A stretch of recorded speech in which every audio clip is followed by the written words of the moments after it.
শাকিব খানকে যেমন দেখতে চাও? ভাইয়ের মতো। অপু বললেন, শাকিবকে আমি ভাইয়ের মতো দেখতে চাই।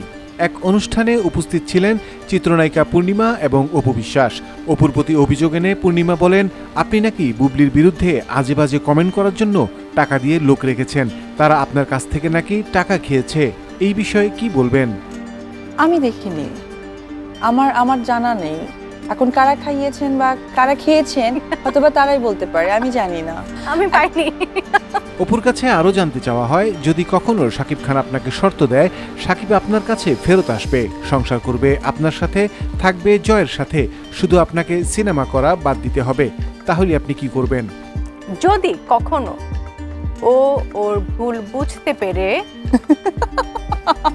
তোমার কাছে এসে বলে, আমি যা করেছি ভুল করেছি, আই এম সরি, ভুলে যাও, মাফ করে দাও, আসো আমরা সংসার করি, কিন্তু তুমি সবকিছু ছেড়ে দাও, সিনেমা ছেড়ে দাও, সব কাজ ছেড়ে দাও, তুমি কি করবে? তো শাকিব খান যে কথাটা এসে বলবে যে আমি সব ভুলে গেছি, সংসার করতে যদি ফেরত আসো, আমার মনে হয় এটার পেছনে নিশ্চয় কোনো ক্যামেরা থাকবে, ডিরেক্টর থাকবে, কারণ লাস্টে কাট বলবে।